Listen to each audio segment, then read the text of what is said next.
नमस्कार मित्रों, आज का टॉपिक है भौतिक और रासायनिक परिवर्तन। एक प्रश्न आपको निश्चित मिलेगा आने वाली आगामी भर्तियों के अंदर। भौतिक और रासायनिक परिवर्तन के प्रश्न आपको निश्चित मिलेंगे। जो हम टेस्ट सीरीज उपलब्ध करा रहे हैं, इसका एनालिसिस करें और किस तरह के प्रश्न आए इन्हें देखें और किस तरह इससे प्रश्न बन सकते हैं उनका एनालिसिस करें, जिससे आने वाली भर्तियों में आपके एक प्रश्न सही हो सके। क्योंकि देखो, टेस्ट से क्या फायदा आपको, किसी कमी खोजो और ढूंढो और उसे दूर करने का प्रयास करो। क्योंकि कमी नहीं खोजोगे, ढूंढोगे नहीं, उसे दूर नहीं करोगे, तो आगामी भर्तियों में यदि ये प्रश्न बदल कर आता है तो उसका आंसर आप सटीक नहीं लगा पाओगे। तो पहला प्रश्न है, देखो मित्रों, भौतिक और रासायनिक परिवर्तन। भौतिक व रासायनिक परिवर्तन, पहला प्रश्न भौतिक रासायनिक परिवर्तन का पहला प्रश्न देखिए मित्रों। भौतिक और रासायनिक परिवर्तन का पहला प्रश्न है, एक भौतिक परिवर्तन है, सीटी स्नातक स्तर में आया हुआ है, पहली शिफ्ट के अंदर प्रश्न देखो मित्रों। उन्हें प्रश्नों की बात कर रहे हैं। भौतिक और रासायनिक परिवर्तन का टॉपिक है, टॉपिक क्या अपना, भौतिक व रासायनिक परिवर्तन। भौतिक व रासायनिक परिवर्तन, ठीक मित्रों। आप देखो, इसमें पूछा है भौतिक परिवर्तन है, इसमें से कौन सा भौतिक परिवर्तन है? तो भोजन को पकाना, फलों को पकाना, नमक का पानी में घुलना, दही का जमना, कौन सा भौतिक परिवर्तन है? तो आपको यह पता होना चाहिए भौतिक परिवर्तन। भौतिक परिवर्तन यानी फिजिकल चेंजेस। भौतिक परिवर्तन पदार्थ के भौतिक गुणों में, पदार्थ के भौतिक गुणों में होने वाला परिवर्तन। होने वाला परिवर्तन क्या कहलाता है? भौतिक परिवर्तन कहलाता है। और ये क्या होते हैं? अस्थायी होते हैं। क्या होते हैं? अस्थायी होते हैं। क्या होते हैं? अस्थायी होते हैं। इसमें क्या होती है? उत्क्रमणीय। कौन सी अभिक्रिया होती है? उत्क्रमणीय। कौन सी अभिक्रिया होती है? उत्क्रमणीय अभिक्रिया होती है। यानी दोनों दिशा में, दोनों दिशा में चलती है। यानी क्रिया कारक से क्या बन जाएगा मित्रों? क्रिया कारक से क्या बन जाएगा? क्रिया फल। क्या बन जाएगा? क्रिया फल। और क्रिया फल से क्या बन जाएगा? क्रिया कारक। क्रिया कारक से क्रिया फल बन जाएगा। क्रिया फल से क्या बन सकता है? क्रिया कारक बन सकता है। जैसे बात करी जल से बर्फ, और बर्फ से क्या बन जाएगा मित्रों? बर्फ से जल बन जाएगा। तो यानी दोनों दिशा में चलने वाली अभिक्रिया है, तो ऐसा परिवर्तन क्या कहलाता है? भौतिक परिवर्तन। तो यहाँ पर देखो, निम्न में से कौन सा भौतिक परिवर्तन का उदाहरण है? तो यहाँ पर देखो, भोजन का पकना रासायनिक परिवर्तन, दही का जमना रासायनिक परिवर्तन, फल का पकना रासायनिक परिवर्तन। तो केवल एक आंसर आएगा, क्या आ जाएगा यहाँ पर? नमक का पानी में घुलना। नमक जब पानी में घुलेगा तो वाष्पीकरण प्रक्रिया द्वारा इन्हें पृथक किया जा सकता है। इन्हें पृथक करने के लिए कौन सी विधि काम में लेते हैं? पृथक के लिए, पृथक करने के लिए वाष्पीकरण। कौन सी विधि काम में लेते हैं मित्रों? वाष्पीकरण विधि। तो वाष्पीकरण विधि द्वारा इन्हें पृथक किया जा सकता है। यानी परिवर्तन क्या है? अस्थायी है। अस्थायी होते से क्या आ जाएगा आंसर? भौतिक परिवर्तन। आइए मित्रों, कौन सा परिवर्तन? भौतिक परिवर्तन। नेक्स्ट प्रश्न देखिए।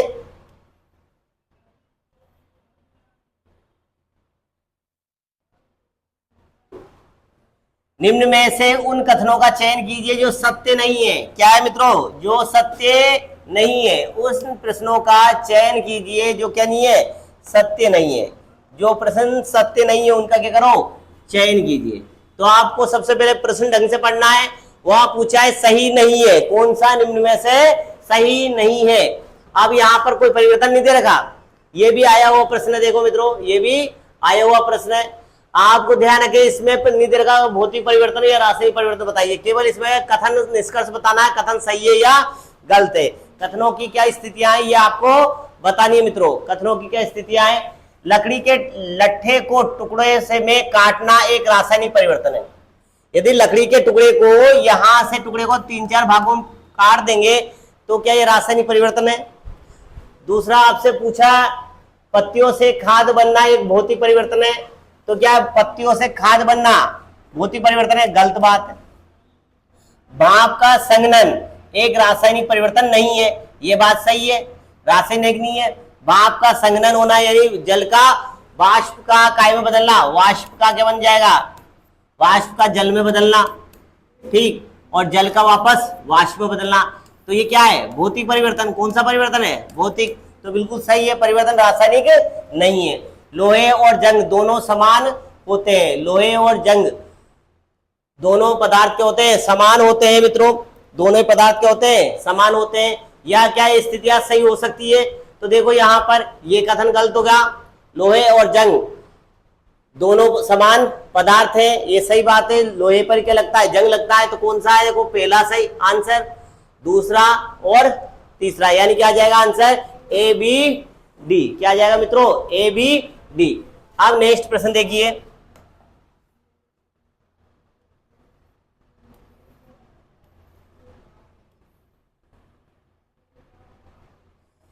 अब पढ़ रहे अपन थर्ड प्रश्न।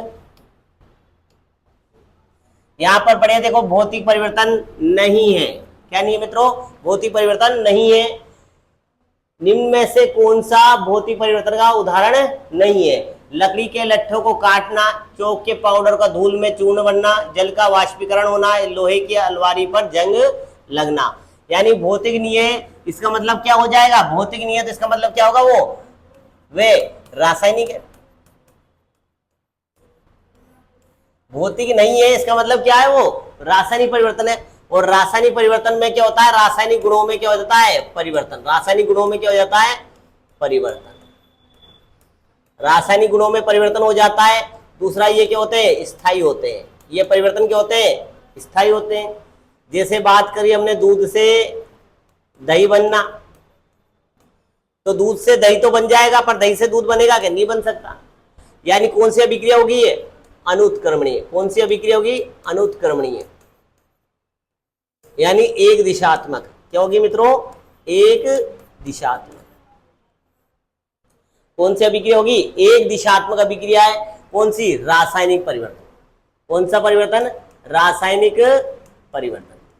तो आया मित्रों समझ में। यहां पर पूछा है जो भौतिक नहीं है, तो इसका मतलब क्या है, वो परिवर्तन कौन सा होगा, रासायनिक परिवर्तन। भौतिक नहीं है तो कौन सा परिवर्तन होगा, वो रासायनिक परिवर्तन। तो देखिए आप यहाँ लोहे की अलमारी पर जंग लगना क्या कहलाता है, ये रासायनिक परिवर्तन कहलाता है। नेक्स्ट मित्रों,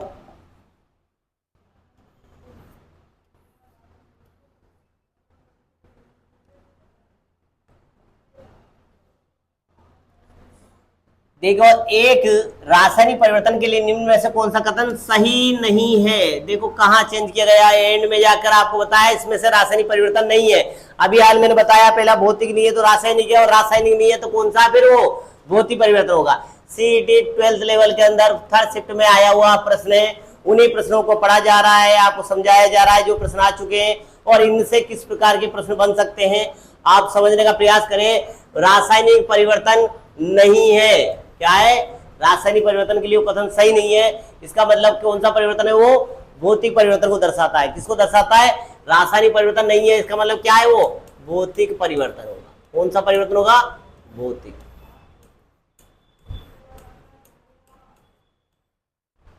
समझिए मित्रों, कौन सा परिवर्तन है, भौतिक परिवर्तन है। तो यहां पर देखो गैस उत्सर्जित हो सकती है, ऊष्मा हो सकती है परंतु अवशोषित नहीं हो सकती, ध्वनि उत्पन्न हो सकती है, रंग परिवर्तन हो सकता है। तो देखो मित्रों क्या बात है, यहां पर रासायनिक परिवर्तन होंगे तो रासायनिक परिवर्तन ध्वनि भी उत्पन्न हो सकती है, रंग भी परिवर्तित हो सकता है, गैस भी उत्सर्जित हो सकती है, ऊष्मा उत्पन्न हो सकती है परंतु अवशोषित नहीं हो सकती।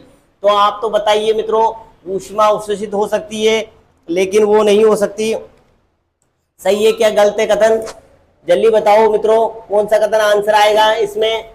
यहाँ पर देखो एक रासायनिक परिवर्तन नहीं है, यहाँ पर नहीं बता रखा है, तो देखो ऊष्मा अवशोषित नहीं होती, जबकि ध्यान रखिए अवशोषित भी होती है और उत्पन्न भी होती है, यानी उत्सर्जित भी होती है और अवशोषित भी होती है।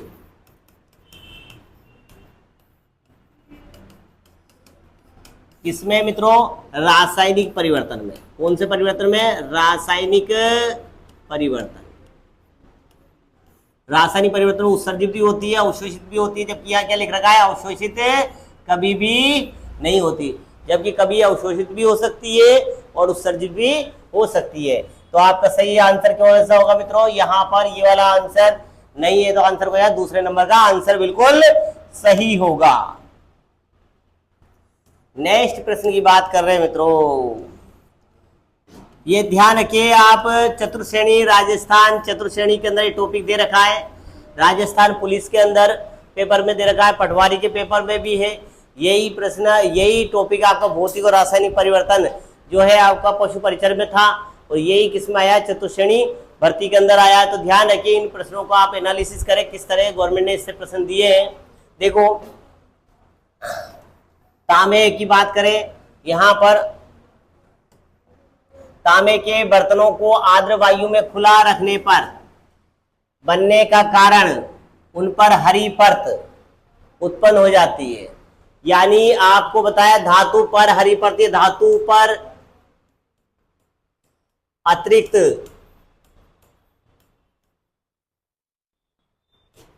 परत बनना क्या कहलाता है मित्रों, संक्षारण। क्या कहलाता है, संक्षारण। क्या कहलाता है, बनना क्या कहलाता है, धातुओं पर अतिरिक्त परत बनना क्या कहलाता है, संक्षारण कहलाता है। जैसे मैंने बताया आपको लोहे पर कौन सी परत बनती है, लोहे पर भूरी परत। चांदी पर कौन सी बनती है मित्रों, चांदी पर काली परत। और तांबे पर क्या बनती है, हरी परत।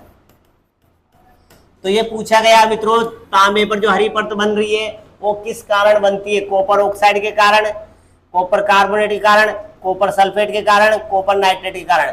तो यहाँ पर कॉपर कार्बोनेट बन जाता है। क्या बन जाता है, कॉपर कार्बोनेट। क्या बन जाता है मित्रों, कॉपर कार्बोनेट बन जाता है, जो कि हरी रंग की परत का निर्माण करता है। तो क्या आंसर आएगा इसमें, कॉपर कार्बोनेट। क्या आएगा मित्रों, कॉपर कार्बोनेट हरी परत के रूप में जम जाता है। ये घटना क्या कहलाती है, संक्षारण। क्या कहलाती है मित्रों, संक्षारण। तो आपसे पूछ ले संक्षारण में कौन सी अभिक्रिया होती है, तो संक्षारण घटना कहलाती है।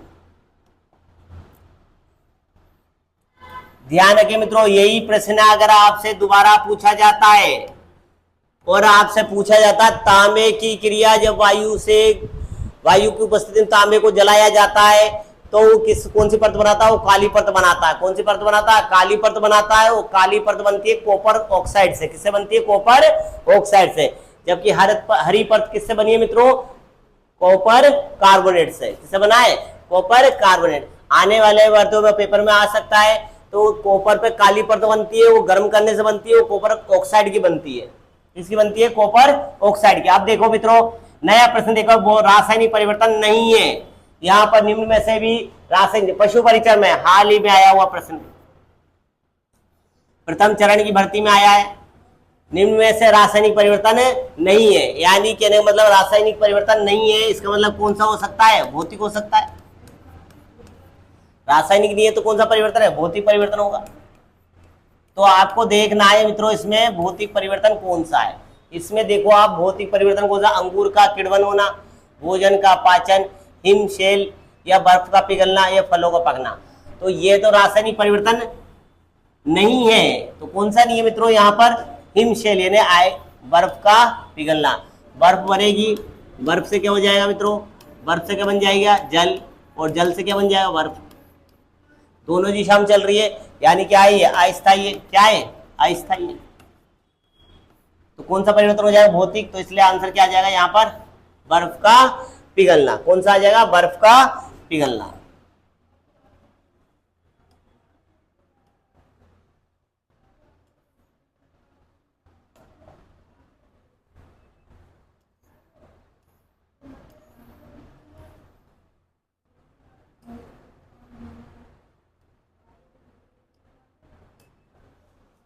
अब बात कर रहे हैं मित्रों हम, यहाँ पर देखो, यदि हम एक सेव को काटकर कुछ समय के लिए प्लेट में छोड़ देते हैं तो वह लाल भूरे रंग का हो जाता है। ऐसे बनने की क्रिया, लाल भूरे रंग का या हल्के काले रंग का हो जाता है यदि हम लोहे से उसे काट देते हैं। यदि आयरन से, लोहे से काटते, आपको ये तो क्वेश्चन आप सीधे सीधे कर देते। सामान्य आपको पता है कि आपका जो चाकू है जो किसका बना होता है, आयरन का बना होता है। तो ये जिंक तो क्रिया करेगा नहीं, मैग्नीशियम क्रिया करेगा नहीं, कैल्शियम करेगा नहीं, तो आंसर क्या आएगा? आपका जो चाकू होता है वो किसका बना होता है? लोहे का। आप तो ये दिमाग से वैसे ही बिना याद किए बिना पढ़े ही आप सही कर देते। अगर आप में थोड़ा ये तो लगाओ दिमाग कि चाकू से उसको काटा जाता है, सेब को काटा जाता है, कुछ समय प्लेट में रख दिया तो किससे काटा गया? वो चाकू से। किसका बना है? लोहे का। तो ये चार ऑप्शन देखो, ये जिंक आ गया, मैग्नीशियम आ गया, कैल्शियम आया, तो आंसर क्या आ रहा था यहाँ पर? Iron oxide. सीधा सीधा प्रश्न क्या आ जाता था मित्रों? Iron oxide. किसका निर्माण हो जाता था? Iron oxide. सीधा ही प्रश्न था, इसका तो कोई दिक्कत ही नहीं थी। Iron oxide. आयरन ऑक्साइड से ये क्या होता है? करते हैं तो लाल भूरे रंग का हो जाता है। कौन सा आ जाएगा मित्रों? Iron oxide.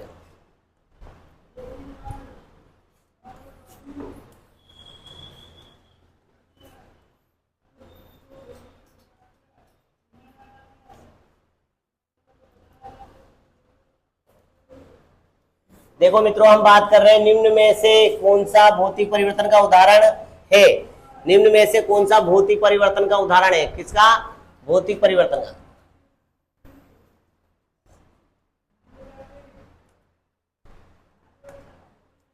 देखो मित्रों, निम्न में से कौन सा भौतिक परिवर्तन का एक उदाहरण है? तो देखो यहाँ पर भौतिक परिवर्तन का उदाहरण है, यहाँ पर भौतिक परिवर्तन का उदाहरण है। भौतिक का पूछा है तो ये जंग लगना, दही का बनना, मोम का पिघलना या काटने के बाद सेब का भूरा होना। तो ये कौन सा परिवर्तन है यहाँ पर मित्रों? ये रासायनिक परिवर्तन। ये कौन सा है? रासायनिक परिवर्तन। ये कौन सा है? रासायनिक परिवर्तन। तो ये आंसर क्या पूछा? भौतिक परिवर्तन। कौन सा पूछा है? भौतिक। तो ये कौन सा आ जाएगा मित्रों आंसर? भौतिक परिवर्तन। कौन सा है यहाँ पर? भौतिक परिवर्तन। तो ये कौन सा परिवर्तन हो जाएगा मित्रों? भौतिक परिवर्तन।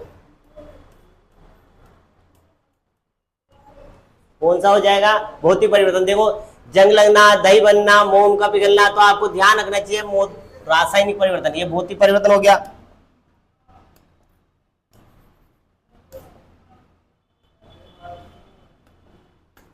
देखो रासायनिक परिवर्तन,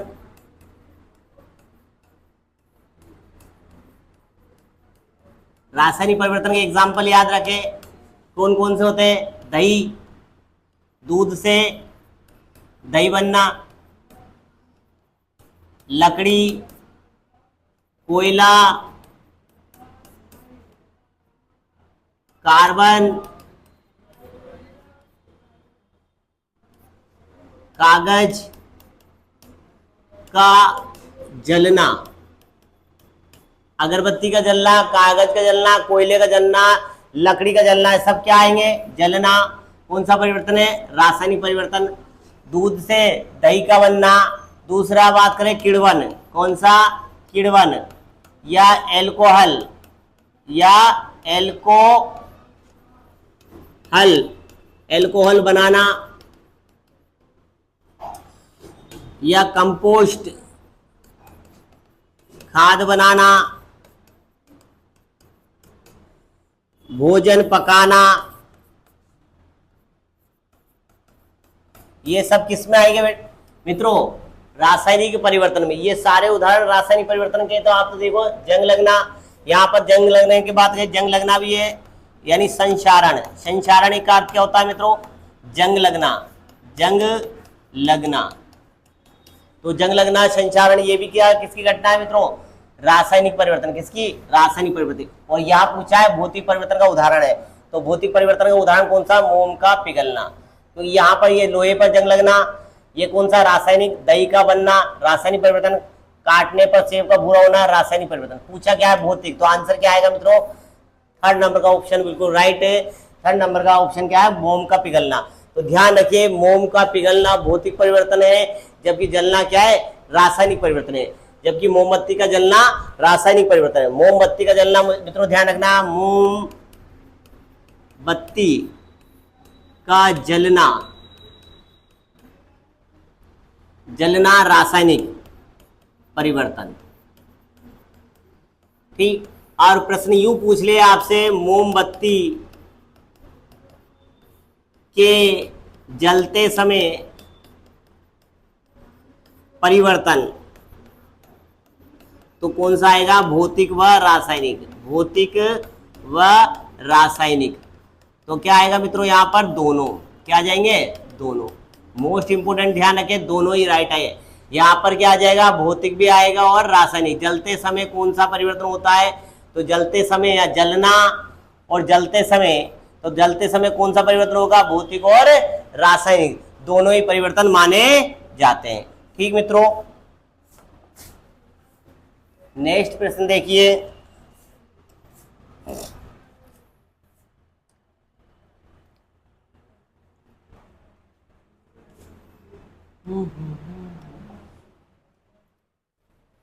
देखो, एक जादूगर, आपने देखा होगा टीवी में, पिक्चरों में देखा होगा, एक धुआंसा निकालता है व्हाइट कलर का, और यहाँ पर एक जादूगर जादू दिखाता है, गिलास का तो कुछ डालता है और बाहर से धुआं धुआं जैसे निकल जाता है। तो ये जादूगर क्या करता है, जादू दिखाता है और अमोनियम हाइड्रोक्साइड को एक गिलास में रंगीन विलयन में मिलाता है और हाथ में अमोनियम क्लोराइड का सफेद धुआं चकित हो जाता है। तो बनने वाला पदार्थ क्या होगा, तो बनाए तो चकित कर देता है, तो मिलाया गया विलयन क्या होगा। अब अमोनियम क्लोराइड के सफेद धुएं से बनता है, तो क्या बन रहा है मित्रों, क्लोराइड बन रहा है। क्या बन रहा है, क्लोराइड। और इनमें हाइड्रोक्लोरिक अम्ल है, नाइट्रिक अम्ल है, क्लोराइड है, सोडियम क्लोराइड है, सोडियम हाइड्रोक्साइड है, हाइड्रोक्लोरिक अम्ल है, नाइट्रिक अम्ल है। सोडियम क्लोराइड को कैसे लिखते हैं मित्रों, NaCl। सोडियम हाइड्रोक्साइड को कैसे लिखते हैं, NaOH। हाइड्रोक्लोरिक अम्ल को लिखते हैं HCl और नाइट्रिक अम्ल को लिखते हैं HNO3। तो आपसे पूछा गया है मित्रों कि जब जादूगर इसके अंदर क्या दिखाता है, जादू दिखाता है, जादूगर क्या करता है मित्रों, जादू दिखाता है तो सफेद धुएं की तरह चकित हो जाता है यहाँ पर। तो यहाँ पर कौन सी जो पदार्थ मिलाया गया, तो कौन सा हो जाएगा मित्रों, हाइड्रोक्लोरिक अम्ल। कौन सा आ जाएगा, हाइड्रोक्लोरिक अम्ल।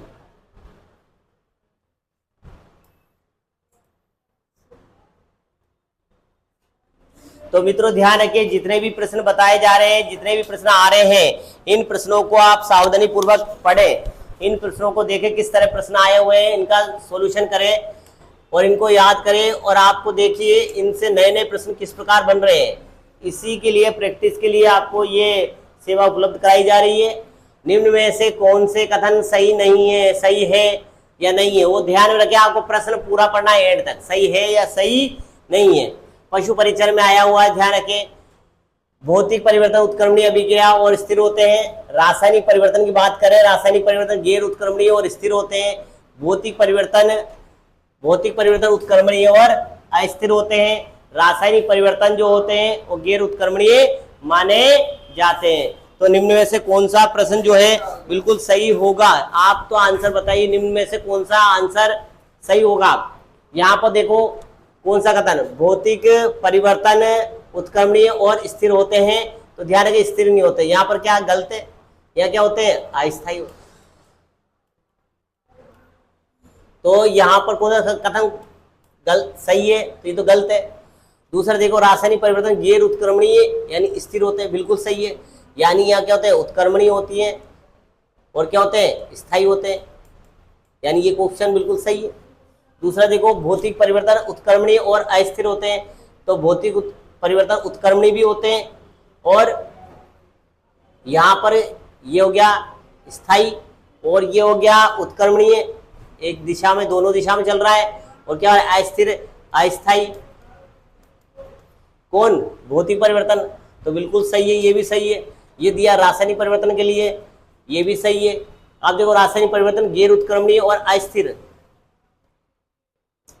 तो गैर उत्क्रमणीय होते हैं क्या, उत्क्रमणीय होते नहीं होते। रासायनिक परिवर्तन तो क्या होते हैं, अनुत्क्रमणीय होते हैं। कैसे होते हैं, अनुत्क्रमणीय,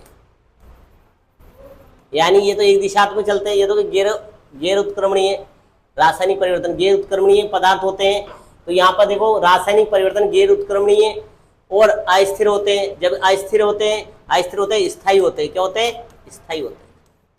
क्या होते हैं मित्रों, स्थायी होते हैं। ये तो क्या होते हैं, स्थायी होते हैं। तो ये क्या हो गया, ये भी गलत हो गया, ये गलत हो गया, ये गलत हो गया, तो बचे कौन सा है, बी और सी। तो आंसर कौन सा आएगा इसमें मित्रों, बी और सी। आपको बहुत सावधानी से प्रश्नों को काटना है।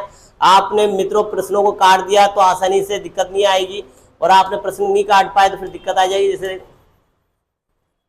नहीं समझे तो समझो, कैसे काटा मैंने प्रश्न को, देखो आप समझना कैसे हुआ है सॉल्यूशन। भौतिक परिवर्तन उत्क्रमणीय और स्थिर है, सही बात है, ये दोनों दिशा में भी चलता है और स्थायी है, पर यह स्थिर नहीं है, इस वजह से गलत हो गया। ये यहाँ क्या आएगा, अस्थायी। क्या आएगा मित्रों, अस्थायी, इसलिए क्या हो गया, ये गलत हो गया। यहाँ पर देखो रासायनिक परिवर्तन गैर उत्क्रमणीय है और स्थिर होते हैं, ये तो सही है, पर ये क्या हो गया, गैर उत्क्रमणीय, गलत हो गया। ये तो सही है पर ये गलत हो गया, तो इसलिए क्या हो जाए, ये भी क्या हो गया, यहाँ पर रासायनिक परिवर्तन गैर उत्क्रमणीय होते हैं, यानी कौन से होते हैं, अनुत्क्रमणीय होते हैं। क्या हो गए, अनुत्क्रमणीय हो गए। तो यहाँ पर देखो रासायनिक परिवर्तन क्या हो गए, गैर उत्क्रमणीय, यानी गैर उत्क्रमणीय यानी एक दिशा में चलेंगे, तो ये तो बिल्कुल सही, ये भी सही, तो ये आ गया आंसर बिल्कुल सही। भौतिक परिवर्तन उत्क्रमणीय होते हैं, ये बात सही है, लेकिन अस्थिर होते हैं, ये भी सही है, अस्थिर भी होते हैं। रासायनिक परिवर्तन देखो गैर उत्क्रमणीय होते हैं पर अस्थिर होते हैं, अस्थिर नहीं होते, क्या होते हैं, स्थायी होते हैं, ये तो क्या होते हैं, स्थायी होते हैं, तो ये आंसर गलत हो गया। तो आंसर कौन सा आएगा यहाँ पर, बी और सी। तो कौन सा आ जाएगा मित्रों, बी और सी, इसका सटीक आंसर है बी और सी।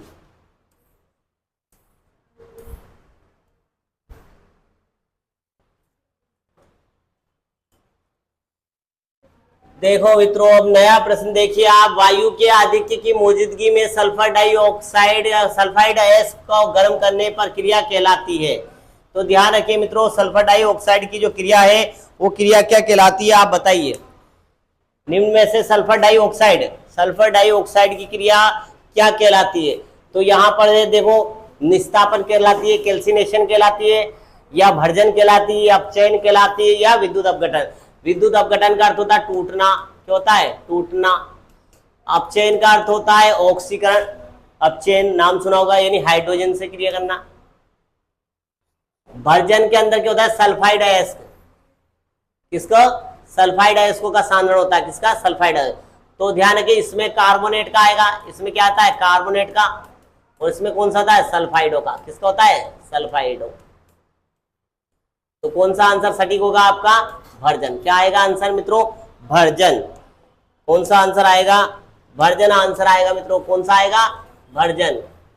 कौन सा आंसर आएगा मित्रों, यहां पर देखो भर्जन।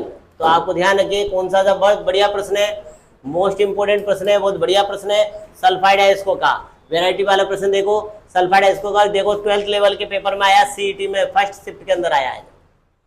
कितना बढ़िया प्रश्न है। तो ध्यान रखिए ये क्रिया कहलाती है, भर्जन कहलाती है। आगे नेक्स्ट प्रश्न देखिए,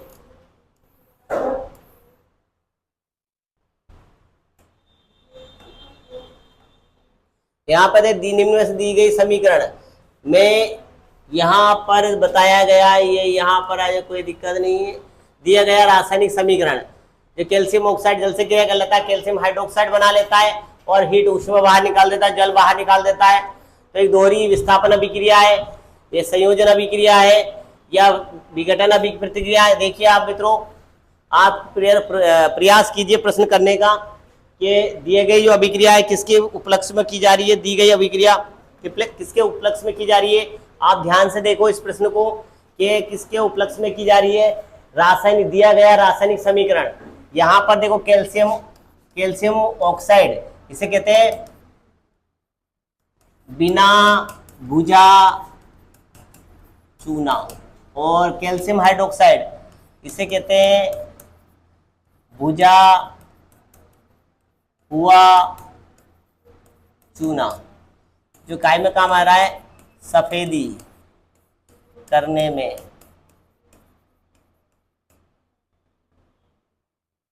सफेदी करने में क्या होता है मित्रों, सफेदी करने में प्रयुक्त होता है भुजा हुआ चूना।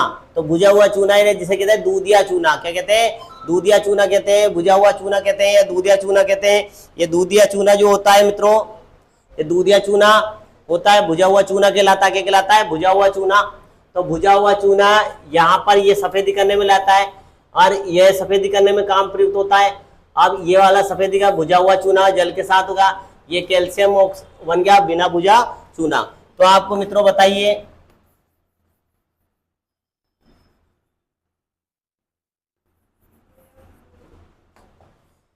अब बताइए आप कैल्शियम ऑक्साइड की बात करें, कैल्शियम ऑक्साइड की क्रिया जब जल से कराते हैं तो भुजा हुआ चूना बनता है। कौन सा बनता है, भुजा हुआ चूना, कैल्शियम हाइड्रोक्साइड। क्या बनता है, कैल्शियम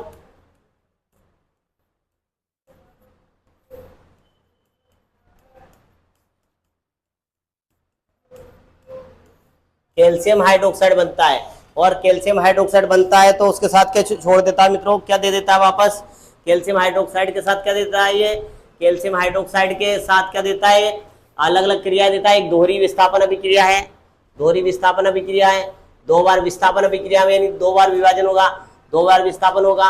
एक संयोजन प्रतिक्रिया है, संयोजन का अर्थ होता है जुड़ना, संयोजन का अर्थ क्या होता है मित्रों, संयोजन का अर्थ होता है जुड़ना, क्या होता है, जुड़ना। और अब विघटन का अर्थ होता है टूटना यानी वियोजन, क्या होता है मित्रों, वियोजन, है ना। ऊष्माक्षेपी अभिक्रिया कौन सी, ऊष्माक्षेपी। तो आपको बताना निम्न में से कौन सी अभिक्रिया ऊष्माक्षेपी, हीट निकल रही है। ऐसी अभिक्रिया, अभिक्रिया पूर्ण होने पर ऊष्मा मुक्त होती है, तो क्या कहलाती है, ऊष्माक्षेपी अभिक्रिया। कौन सी अभिक्रिया कहलाती है, ऊष्माक्षेपी अभिक्रिया। तो ये ऊष्माक्षेपी हीट निकल रही है, या प्लस लग के निकल रही है, प्लस लग के, तो प्लस लग के हीट निकल रही है, तो कौन सी अभी ऊष्माक्षेपी अभिक्रिया, कौन सी अभिक्रिया, ऊष्माक्षेपी। ये तो सही बात है, बिल्कुल सही बात है, यानी डी एक तो बिल्कुल सही है। क्या कौन सी है यहाँ पर, ये कौन सी है यहाँ पर, ऊष्माक्षेपी अभिक्रिया है। और यहाँ पर देखो संयोजन है, दोनों जुड़ रहे हैं, यहाँ जुड़ रहे हैं, कैल्शियम ऑक्साइड जुड़ रहा है, कैल्शियम ऑक्साइड जुड़ गया, H2O से जुड़ गया, तो क्या कहलाएगी ये संयोजन, क्या कहलाएगी, संयोजन अभिक्रिया। तो यहाँ पर देखो ऊष्माक्षेपी और संयोजन दोनों अभिक्रियाएं होती है, संयोजन भी हो रही है, ऊष्माक्षेपी भी हो रही है। यहाँ पर देखो संयोजन अभिक्रिया भी है, ऊष्माक्षेपी अभिक्रिया है, तो कौन सा आंसर आना चाहिए, बिल्कुल सटीक आंसर ए, बी और डी। संयोजन कैसे, यानी जुड़ना संयोजन कहलाता है, टूटना क्या कहलाता है, टूटना, विघटन यानी टूटना यानी वियोजन कहलाता है। तो आपसे पूछे संयोजन, जुड़ना के संयोजन कहलाता है, जुड़ना। और ऊष्माक्षेपी अभिक्रिया, अभिक्रिया जो पूर्ण होने पर ऊष्मा मुक्त करती है, ऊष्माक्षेपी अभिक्रिया जो अवशोषित करती है वो क्या कहलाएगी, ऊष्मा शोषी अभिक्रिया, क्या कहलाएगी, ऊष्मा शोषी।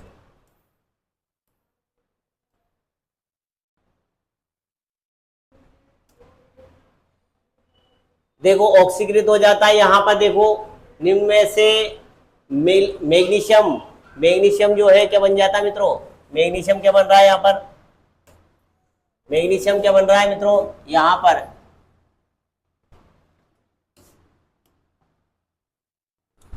पर देखो मैग्नीशियम हाइड्रोक्साइड, देखिए बात करें 2 mg ले लिया, यहाँ पर O2 से क्रिया करा दी तो क्या बन गया, 2 MgO बन गया, मैग्नीशियम ऑक्साइड बन जाता है, तो यानी क्या हुआ, ऑक्सीकृत हो गया, क्या हो गया, ऑक्सीकृत हो गया, क्या हो गया, मैग्नीशियम ऑक्साइड बन जाता है, तो क्या हो जाता है, ऑक्सीकृत हो जाता है, क्या हो जाता है, ऑक्सीकृत हो जाता है।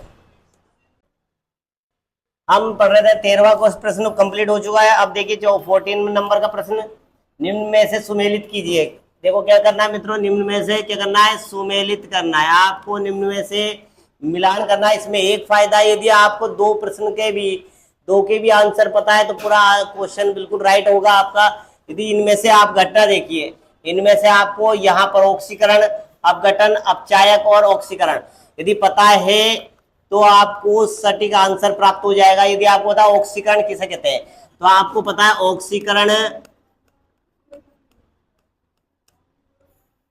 व अपचयन, नाम सुना होगा अपचयन। तो जो इलेक्ट्रॉन त्यागते हैं, इलेक्ट्रॉन त्यागते हैं या हानि रखते हैं, क्या होता है उनका, ऑक्सीकरण। क्या होता है, ऑक्सीकरण। जैसे सोडियम की बात करें, सोडियम ने एक इलेक्ट्रॉन त्याग दिया तो क्या बन गया, Na+, क्या बन गया, Na+। तो ये क्या हो गया, इसका ऑक्सीकरण। तो आपको इलेक्ट्रॉन त्यागना ही नहीं, इलेक्ट्रॉन की हानि करना, इलेक्ट्रॉन की हानि करना क्या कहलाता है, ऑक्सीकरण। क्या कहलाता है, ऑक्सीकरण।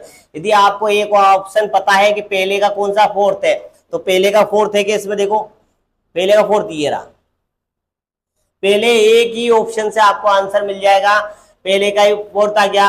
अपघटन यानी टूटना, तो अपघटन में टूटना, इसमें क्या हो रहा है, इलेक्ट्रॉन की प्राप्ति, क्या हो रही है, इलेक्ट्रॉन की प्राप्ति। अपचायक क्या होते हैं, अपचायक क्या होते हैं, अपचायक वे होते हैं इलेक्ट्रॉन को खोने वाली स्पीसीज, इलेक्ट्रॉन खोने वाली स्पीसीज। और ऑक्सीकारक क्या होता है, इलेक्ट्रॉन को ग्रहण करना। यानी कौन सा आंसर आ गया यहाँ पर, पहला आंसर आ गया। तो आपसे ध्यान रखिए, जिनका ऑक्सीकरण होता है, जिनका ऑक्सीकरण होता है वो क्या कहलाते हैं, अपचायक। क्या कहलाते हैं मित्रों, अपचायक। और जिनका अपचयन होता है वे कहलाते हैं ऑक्सीकारक। क्या कहलाते हैं, ऑक्सीकारक। इसलिए यहाँ पर देखो इलेक्ट्रॉन का ग्रहण होना, इलेक्ट्रॉन का ग्रहण होना, ऑक्सीकरण नहीं है, ये ऑक्सीकारक है। क्या है मित्रों? ऑक्सीकारक। तो कारक जो शब्द है ना अपचायक, इसका उल्टा हो अपचयन का ऑक्सीकारक। तो ऑक्सीकरण जिनका अपचयन हो रहा है वो ऑक्सीकारक हो रहे हैं, और जिनका ऑक्सीकरण हो रहा है वे अपचायक होते हैं। इसलिए ध्यान रखिए आप, यहाँ पर ऑक्सीकरण किनका हो रहा है? जिनमें इलेक्ट्रॉन ग्रहण किए जा रहे हैं। आगे समझ में बहुत बढ़िया प्रश्न है, ध्यान रखिए 12th लेवल के में आया हुआ है, और हाल ही में प्रश्नों पेपर में दिया गया है, तो आपको ये पेपर में क्वेश्चन रिपीट हो सकता है।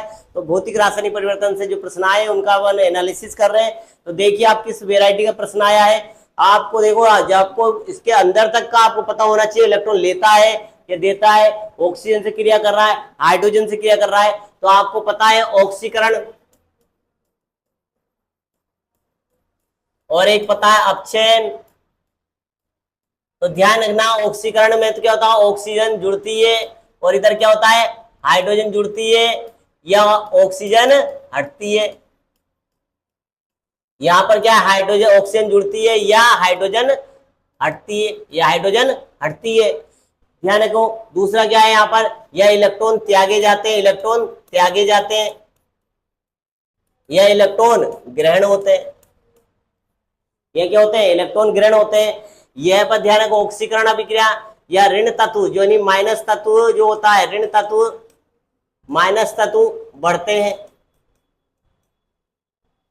यहाँ पर माइनस तत्व घटते हैं। जैसे बात करिए SnCl2 बात करें यहाँ पर, तो दो जोड़ दिया तो क्या बन गया? SnCl4। तो कौन सी अभिक्रिया होगी? ये ऑक्सीकरण। कौन सी अभिक्रिया होगी मित्रों? ऑक्सीकरण। PCl3 की बात करें, PCl+3 बन गया PCl5। तो कौन सी अभिक्रिया है? ये भी ऑक्सीकरण अभिक्रिया। कौन सी अभिक्रिया है? ऑक्सीकरण अभिक्रिया। तो ये ध्यान रखिए आप मित्रों, ऑक्सीकरण अभिक्रिया में इलेक्ट्रॉन त्यागे जाते हैं, और माइनस वाले जो तत्व होते हैं वो बढ़ते हैं। क्या बोलते हैं? माइनस वाले तत्व बढ़ते हैं। नेक्स्ट प्रश्न देखिए मित्रों,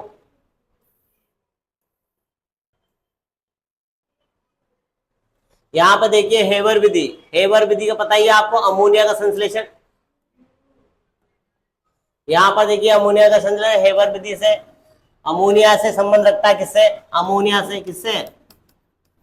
अमोनिया से। किससे संबंध रखता है मित्रों? अमोनिया से।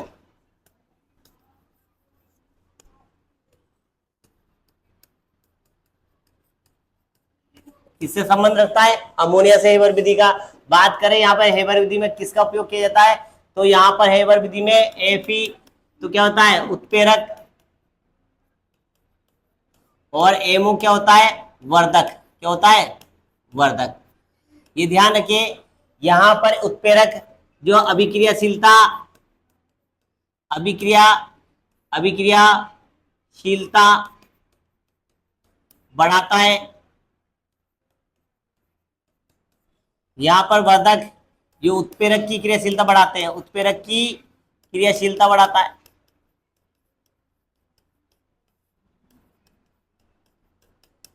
ध्यान रखिए, वर्धक क्या होते हैं? जो उत्प्रेरक की क्रियाशीलता बढ़ाते हैं। किसकी? उत्प्रेरक की। उत्प्रेरक किसको बढ़ाते हैं मित्रों? उत्प्रेरक बढ़ाते हैं अभिक्रिया को। किसको? अभिक्रिया को। उत्प्रेरक किसको प्रभावित करते हैं? अभिक्रिया को। और उत्प्रेरक को प्रभावित कौन करता है? वर्धक। कौन करता है? वर्धक। तो आपसे पूछा जा सकता है वर्धक कौन है? एमओ। और उत्प्रेरक कौन है? एफी। तो यहाँ पर एफी तो उत्प्रेरक है, और एमओ क्या है? वर्धक है। एमओ क्या है? वर्धक। वर्धक यानी जो उत्प्रेरक की क्रियाशीलता को बढ़ाते हैं वे वर्धक कहलाते हैं, जो उत्प्रेरक की क्रियाशीलता को घटाते हैं वो उत्प्रेरक विष कहलाते हैं, जो अभिक्रियाशीलता को बढ़ाते हैं वो क्या कहलाते हैं? वे क्रियाशीलता को बढ़ाते हैं। वेग को बढ़ाना या प्रभावित करना, वेग क्या करते हैं? वेग प्रभावित करते हैं, अभिक्रिया का वेग प्रभावित करते हैं, वेग को बढ़ाते घटाते क्या कहलाते हैं? उत्प्रेरक कहलाते हैं। और जो उत्प्रेरक की क्रियाशीलता को बढ़ाते घटाते क्या कहलाते हैं? वो वर्धक कहलाते हैं। आगे मित्रों समझ में, तो आंसर कौन सा था इसमें? एफई और एमओ।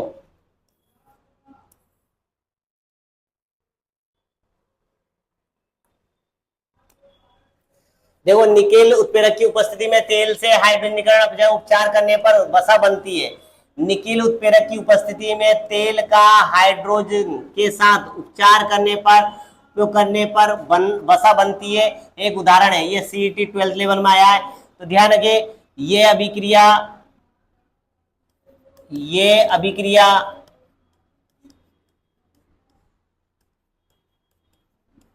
हाइड्रोजनीकरण या संलयन अभिक्रिया। ठीक, वनस्पति घी बनाने की अभिक्रिया यही है। वनस्पति बनाने की वनस्पति घी बनाने की अभिक्रिया क्या है? यही है। तो घी बनाने की अभिक्रिया ये, घी बनाने की हाइड्रोजनीकरण अभिक्रिया यही है, संलयन अभिक्रिया यही है।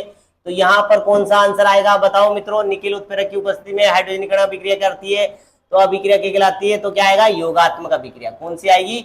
योगात्मक। योगात्मक अभिक्रिया का नाम ही संलयन है और इसी का नाम क्या है? संयोजन। क्या है मित्रों? संयोजन अभिक्रिया। योगात्मक अभिक्रिया, संलयन अभिक्रिया, संयोजन अभिक्रिया, ये इसी अभिक्रिया का नाम है। यानी क्या होता है मित्रों? यहाँ पर जो हाइड्रोकार्बन होते हैं, यहाँ पर ये क्या बन जाते हैं? यहाँ पर ये बन जाते हैं निकिल और उत्प्रेरक की उपस्थिति में, निकिल की उत्प्रेरक की उपस्थिति में क्या बन जाते हैं? यहाँ पर ये संतृप्त हाइड्रोकार्बन बदल जाते हैं। क्या बदल जाते हैं? संतृप्त हाइड्रोकार्बन। ये क्या बन जाता है? संतृप्त हाइड्रोकार्बन। यानी असंतृप्त से क्या बन जाते हैं? संतृप्त हाइड्रोकार्बन बन जाते हैं।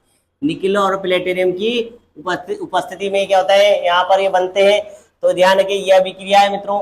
यह अभिक्रिया कौन सी है? योगात्मक योगशील संयोजन अभिक्रिया का उदाहरण है।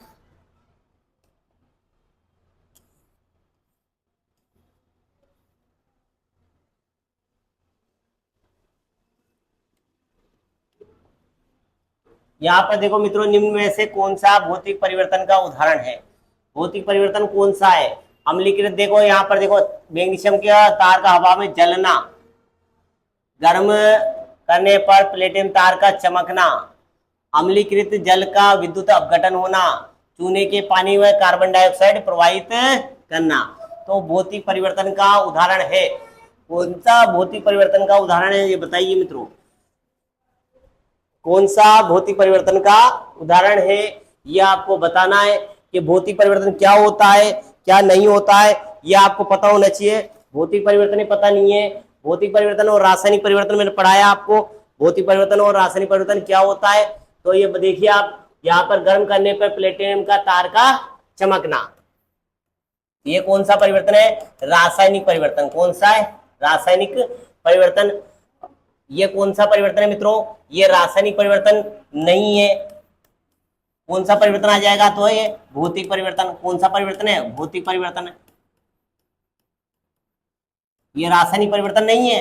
ये देखो, तार का चमकना, ये तो जलाना, ये कौन सा परिवर्तन है? रासायनिक परिवर्तन। या विद्युत अपघटन क्या होता है? रासायनिक परिवर्तन।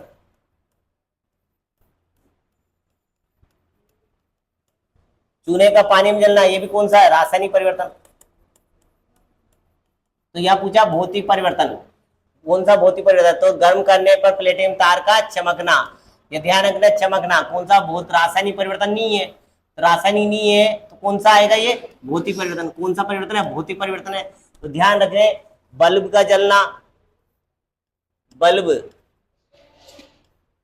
का जलना, बल्ब का जलना, तार का जलना, ये कौन सा परिवर्तन है? भौतिक परिवर्तन। कौन सा परिवर्तन है? भौतिक परिवर्तन।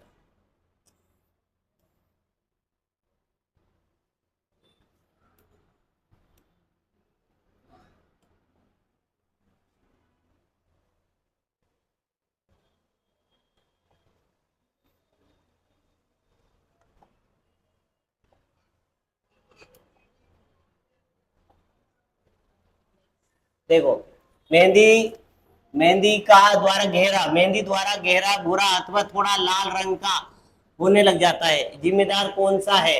तो ध्यान रखिए, मेहंदी के अंदर कौन सा वर्णक पाया जाता है? कौन सा केमिकल रासायनिक पदार्थ उत्पन्न होता है जो कि क्या करता है? लाल भूरे रंग का रंग बना देता है। तो कौन सा आएगा? लेसोन। कैसा आएगा? लोसोन। ठीक मित्रों, ध्यान रखिए, ये भी अच्छा प्रश्न है। 8th क्लास का है। कौन सी क्लास का? 8वीं कक्षा का। कौन सी कक्षा का प्रश्न है मित्रों?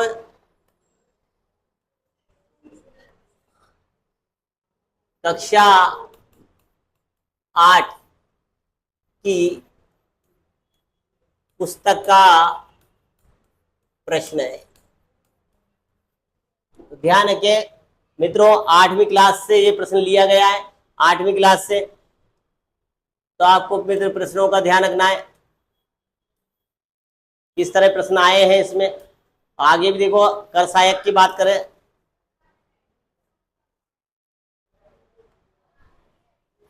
देखो मित्रों,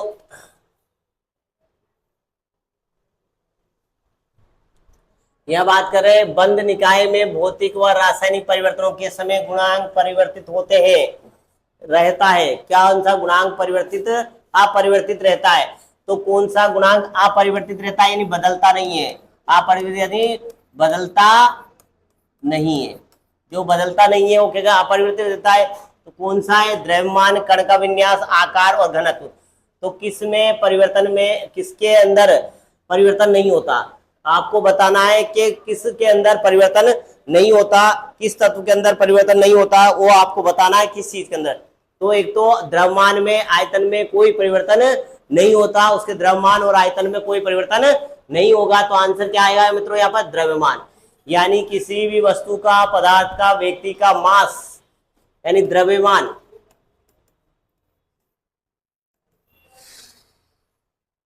स्थिर रहता है। क्या रहता है? द्रव्यमान स्थिर रहता है। एम मास, द्रव्यमान क्या होता है? स्थिर रहता है। ये द्रव्यमान में परिवर्तन नहीं होता। नेक्स्ट प्रश्न देखिए,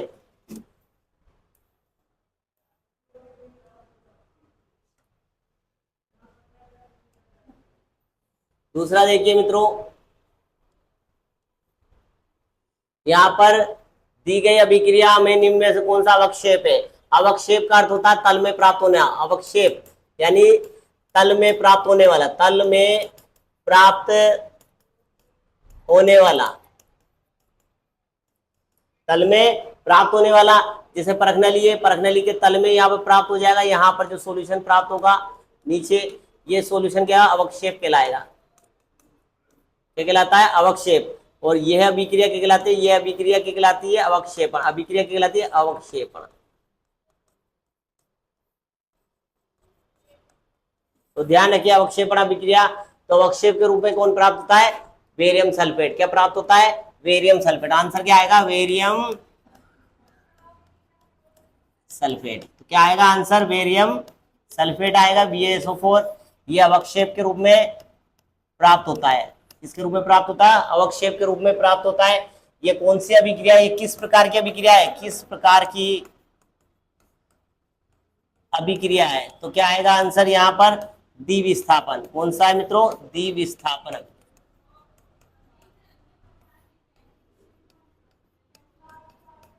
कौन सी अभिक्रिया है ये? द्विविस्थापन अभिक्रिया है। तो ध्यान रखें, द्विविस्थापन अभिक्रिया है और किसका यहाँ पर अवक्षेप बन रहा है? तो यहाँ पर आंसर आएगा अवक्षेप बेरियम सल्फेट का। तो आंसर क्या आएगा?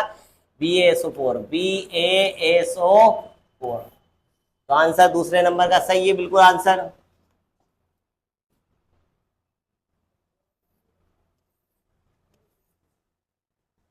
निम्न में से कौन सा जोड़ा विस्थापन अभिक्रिया देगा? कौन सा जोड़ा जो है विस्थापन अभिक्रिया देता है?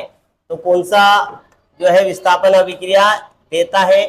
तो देखो, निम्न में से कौन सा युग्म विस्थापन अभिक्रिया देगा? यहाँ पे फेरस सल्फेट विलयन कॉपर के साथ विस्थापन देगा, नाइट्रेट विलयन तांबे के साथ देगा, कॉपर सल्फेट विलयन चांदी के साथ देगा, या सोडियम क्लोराइड विलयन तांबे के साथ धातु से क्रिया करें। कौन सा जोड़ा जो है युग्म विस्थापन अभिक्रिया देगा? तो विस्थापन अभिक्रिया में क्या आता है? पहले विस्थापन अभिक्रिया का समझो। विस्थापन अभिक्रिया, इसमें देखो, अधिक क्रियाशील, अधिक क्रियाशील, कम क्रियाशील,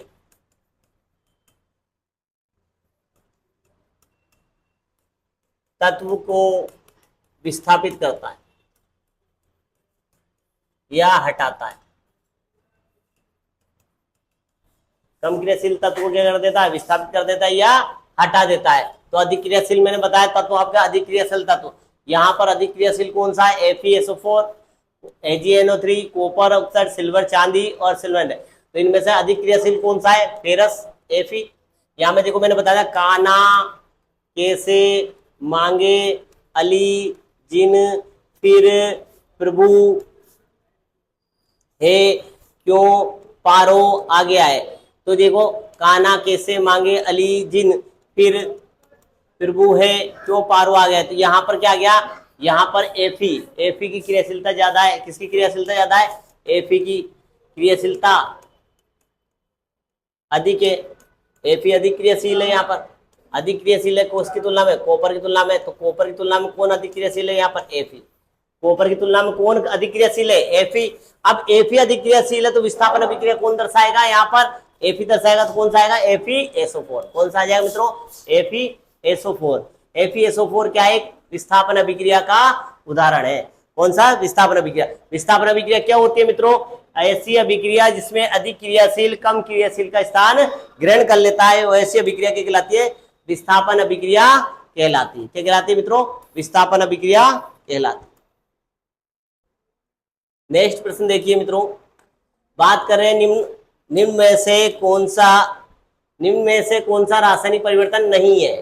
कौन सा रासायनिक परिवर्तन नहीं है, तो कौन सा आंसर आएगा। देखो फलों को पकना, दूध का फटना, पानी का जमना, भोजन का पचना। यानी रासायनिक परिवर्तन नहीं है, इसका मतलब क्या होगा, भौतिक है। यानी रासायनिक है तो क्या है, भौतिक है। तो आपने देखिए फलों का पकना, दूध का फटना, पानी का जमना, बर्फ। तो कौन सा आएगा, पानी का जमना। ये बताया जल से क्या बनेगी, बर्फ बनेगी, और बर्फ से क्या बन जाएगी, जल बन जाएगी। जल से बर्फ, बर्फ से जल बन गया। तो कौन सा परिवर्तन है, भौतिक परिवर्तन। कौन सा है, भौतिक। और ये कौन सा पूछा, रासायनिक नहीं है, इसका मतलब भौतिक है। कौन सा आंसर आएगा इसमें, तीसरे नंबर का प्रश्न आएगा। कौन सा आएगा मित्रों, तीसरे नंबर का प्रश्न आएगा। नेक्स्ट प्रश्न देखिए,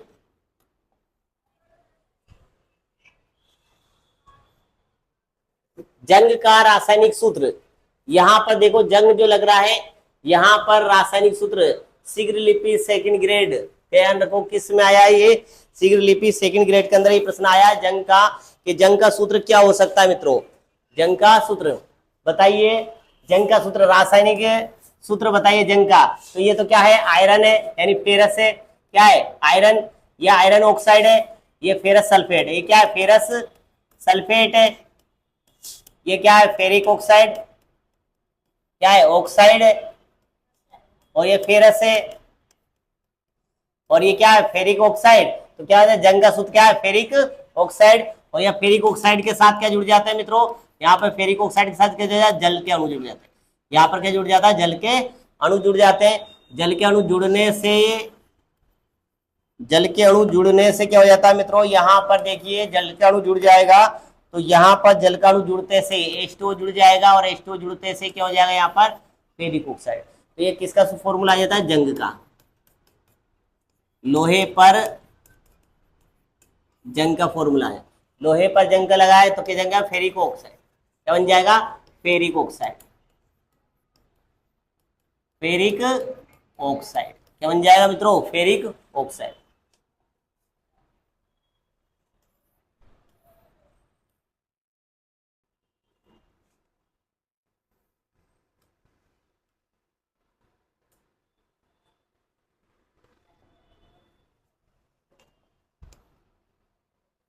यहाँ पर देखिए, निम्न में से लोहे की जंग लगने से बचाने के लिए क्या किया जाता है।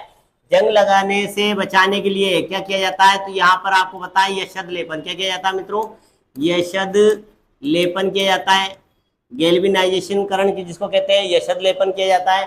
तो यशद लेपन देखो किसके द्वारा किया जाता है, लोहे की वस्तु पर क्रोमियम का लेप करना, लोहे की वस्तु पर जल का संग्रहण करना, लोहे की वस्तु पर ग्रीस लगाना, लोहे की वस्तु अन्य सात तत्वों के साथ मिलाकर जंग ना लगने वाला मिश्र धातु बनाना।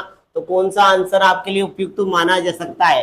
तो देखो लोहे की जल वस्तु का संग्रहण करना, ये तो गलत हो जाएगा। ग्रीस लगाना जाते ये तो एक तो क्रोमियम की पर चढ़ाना, ये तो बिल्कुल एक्यूरेट राइट है।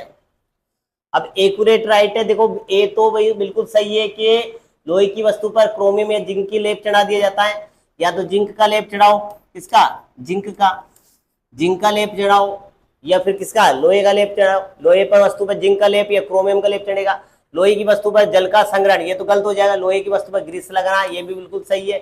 लोहे की वस्तु को अन्य तत्वों के साथ मिलाकर जंग लगने के साथ मिलाने कर एक मिश्र धातु बनाना। कौन सा बनाना? मिश्र धातु बनाना। तो मिश्र धातु बनाएंगे तो ये भी ऑप्शन लगभग क्या है, सही आंसर है। तो कौन सा आंसर आने लग जाएगा इसमें?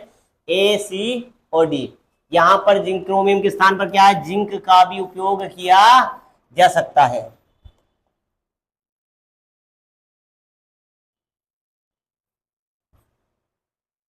कुछ धातुओं में देखो मित्रों, बात कर रहे हैं यहां पर कुछ धातु जैसे लोहे की सतह पर संसारित या कोरोड हो जाती है तो जब उसे लंबे समय तक अनावृत या खुला रख दिया जाता है शुष्क वायु और सौर प्रकाश के साथ, बिल्कुल गलत है।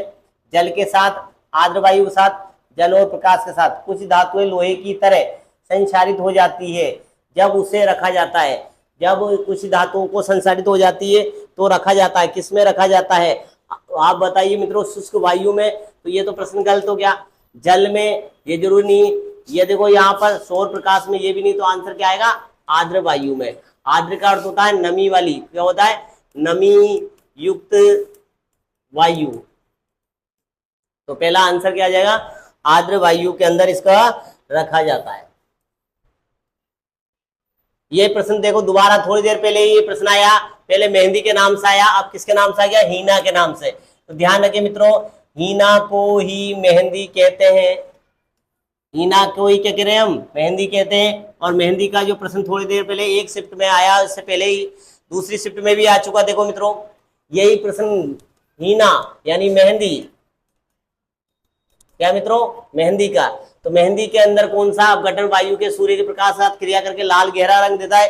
सेम प्रश्न वापस रिपीट होकर आया है मित्रों। तो कौन सा आएगा? लोसोन। क्या आएगा? लोसोन। तो आप देखिए प्रश्न किस तरह बन रहे हैं पेपर में, और पुराने पेपरों में आप प्रश्न एक ही प्रश्न को कितनी तरीके से घुमाकर पूछा गया है।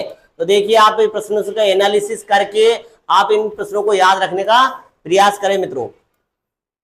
और देखिए किस तरह इनका प्रश्न बने हैं, उनको ध्यान रखें और आप उन प्रश्नों को ढंग से याद करें। और इस तरह याद करेगा आपको आगे तक याद रखे, और आगे तक उसको याद रहे कि किस तरह इसको क्वेश्चन का आंसर चेंज हुआ था। देखो, कक्षक एक कक्ष ताप पर दूध के खट्टा होने में शामिल है।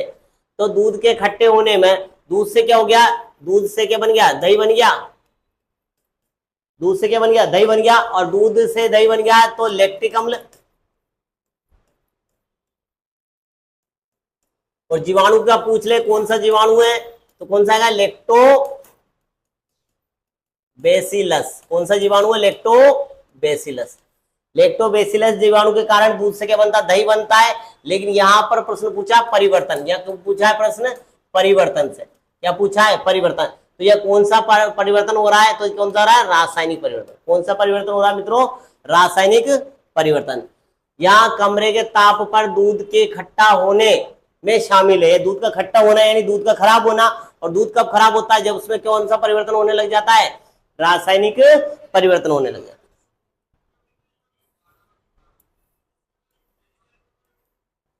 देखो मित्रों, अब नेक्स्ट प्रश्न देखिए।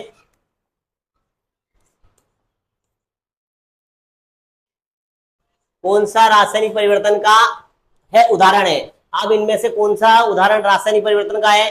दूध से दही का जमना, एल्यूमिनियम की पन्नी का काट कर टुकड़े करना, ठीक, केले का छीलना, बीकर के जल में उबलना। तो कौन सा आंसर आएगा यहाँ पर? दूध से दही बनना। कौन सा आएगा? दूध से दही का बनना। कौन सा परिवर्तन है ये? रासायनिक परिवर्तन। बार बार हर शिफ्ट में देखो पेपर में आ रहा है, इससे पहले वाले पेपर में भी आ गया। ये क्वेश्चन बदल बदल के क्या आ रहा है? दूध से दही बनना बार बार रासायनिक परिवर्तन में चेंज हो रहा है, बता रहा है। रासायनिक परिवर्तन के उदाहरण मैंने आपको बताया। एक साथ रासायनिक परिवर्तन के उदाहरण देखिए। मूल कारण देखिए, रासायनिक परिवर्तन जो होता है ये क्या होता है मित्रों? ये होता है स्थायी। क्या होता है? परिवर्तन स्थायी होता है। और कौन सी अभिक्रिया होती है इसमें? अनुत्क्रमणीय। कौन सी अभिक्रिया? अनुत्क्रमणीय अभिक्रिया होती है। एक दिशात्मक। कौन सी होती है? एक दिशात्मक।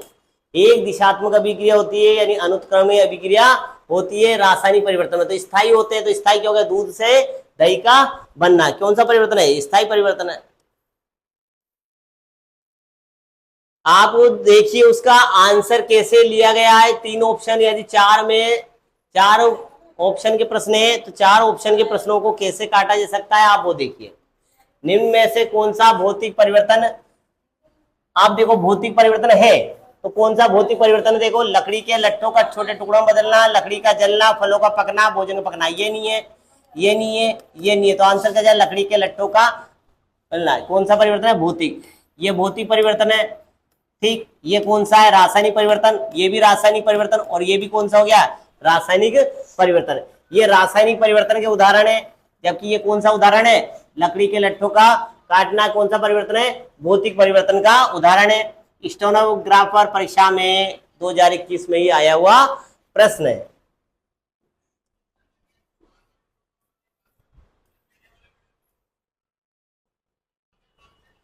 देखो मित्रों, आरएस प्री में आया हुआ प्रश्न है, ये आरएस प्री में आया हुआ प्रश्न है। निम्न में से कौन सा रासायनिक परिवर्तन का उदाहरण है, आरएस प्री में आया हुआ प्रश्न रासायनिक परिवर्तन का उदाहरण है। प्रिज्म से गुजरने पर श्वेत प्रकाश का 7 रंगों में विभक्त होना, सब्जियों का पकाने पर मुलायम हो जाना, सनी हुई मिट्टी का सूखने पर भुरभुरा हो जाना, नमक का पानी में घुलना। अब यहाँ पर देखो रासायनिक परिवर्तन देखा है, पूछा रासायनिक परिवर्तन का उदाहरण है, सही है रासायनिक परिवर्तन का उदाहरण, तो इसका मतलब क्या है, यहाँ पर जो ऑप्शन है ये रासायनिक परिवर्तन का उदाहरण है पूछ रहा है, तो इसका मतलब बाकी तीन कौन से, तीन ऑप्शन किसके होंगे, वे भौतिक परिवर्तन के होंगे। किसके होंगे, भौतिक परिवर्तन। यदि आपको सीधा सीधा प्रश्न का आंसर नहीं पता तो आपको तीन जो है प्रश्न के ऑप्शन आप गलत पता कर लो, एक आंसर ऑटोमेटिक राइट निकल जाएगा। आपको रासायनिक परिवर्तन का आंसर नहीं आ रहा तो तीन भौतिक पता कर लो। तीन भौतिक कौन से, एक तो नमक का पानी में घुलना, कौन सा परिवर्तन है ये, भौतिक परिवर्तन। कौन सा परिवर्तन है, भौतिक परिवर्तन। ये कौन सा परिवर्तन, भौतिक परिवर्तन। सनी हुई मिट्टी का भुरभुरा होना, ये भी कौन सा परिवर्तन है, भौतिक परिवर्तन। सब्जियों को पकाने पर मुलायम हो जाना, ये कौन सा परिवर्तन हो गया। प्रिज्म में प्रकाश गुजरने पर श्वेत प्रकाश का 7 रंगों में विभक्त हो जाना, और 7 रंगों को वापस मिला देंगे तो क्या बन जाता है, श्वेत बन जाता है, ये भी भौतिक परिवर्तन हो गया। तो कौन सा आएगा इसमें, सब्जियों का पकाने पर मुलायम हो जाना, ये कौन सा परिवर्तन है, रासायनिक परिवर्तन का उदाहरण है। तो इस प्रकार आप तीन ऑप्शन को काट दोगे तो एक ऑप्शन आपका वैसे राइट निकल जाएगा।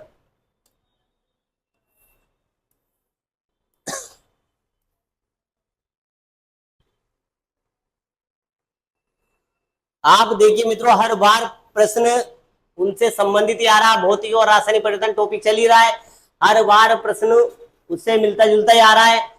तो आपको ध्यान रखिए प्रश्न किस प्रकार आया। देखो यहाँ पर पूछ लिया भौतिक परिवर्तन नहीं है, मतलब भौतिक नहीं है तो इसका मतलब क्या होगा, भौतिक नहीं है तो क्या है, वो रासायनिक परिवर्तन है। भौतिक परिवर्तन नहीं है इसका मतलब क्या है, वो रासायनिक परिवर्तन होगा। तो या तो तीन ऑप्शन में वो ढूंढ लो जो डायरेक्ट क्या हो, रासायनिक परिवर्तन को दर्शाता है, तो रासायनिक परिवर्तन है, भौतिक परिवर्तन नहीं है, यानी भौतिक गुण नहीं दर्शाता। तो भौतिक पदार्थ नहीं दर्शाता तो कौन सा, रासायनिक परिवर्तन का गुण दर्शाता तो कौन सा, नए पदार्थ का बनना। नए पदार्थ का बनना क्या कहलाएगा, रासायनिक परिवर्तन। रासायनिक परिवर्तन में नया पदार्थ बन जाता है, पदार्थ की प्रकृति, जैसे दूध से दही बन गया, अगरबत्ती को जलाने से राख बन जाती है, किण्वन क्रिया द्वारा गठन से एल्कोहल तैयार कर लिया जाता है। तो ये नए पदार्थ का निर्माण जो होगा वो रासायनिक परिवर्तन में होता है मित्रों। ये भी बहुत बढ़िया है। तो प्रश्न है,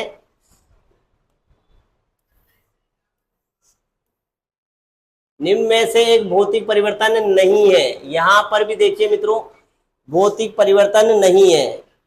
निम्न में से कौन सा एक भौतिक परिवर्तन नहीं है, जल का नमक में विलय होना, जल का नमक में घुलना, जल का क्वथनांक वाष्पन का बनना, बर्फ के गलनांक का जल में बलना, द्रवित पेट्रोलियम का गैस में दहन। तो यह भौतिक परिवर्तन नहीं है मित्रों, तो इसका मतलब क्या है, रासायनिक परिवर्तन है। भौतिक परिवर्तन है नहीं है तो इसका मतलब क्या है, रासायनिक परिवर्तन होगा।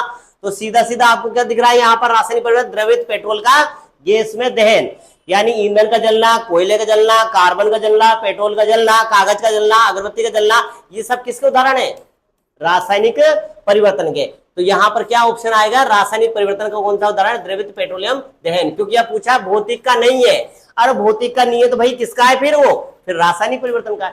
तो कौन सा आ गया सीधा सीधा आंसर, द्रवित पेट्रोलियम का दहन होना। तो आप इसको इस तरह भी निकाल सकते हो, अगर ये नहीं आता तो आप देखिए भौतिक है कौन कौन से, तो जल का नमक भी बनना ये भौतिक है, वाष्पन वाला वाष्प बनना ये भी भौतिक है, यहां पर गलना का जमना बर्फ का जल में बनना ये भी क्या है, भौतिक है। और पूछा क्या है, भौतिक नहीं है, इसका मतलब क्या, रासायनिक है। तो कौन सा आ जाएगा, या तो आपको तीन ऑप्शन गलत पता हो या एक सही पता हो, दोनों ही कंडीशन में आप क्या हो कर लोगे, आंसर सटीक निकाल दोगे उसका।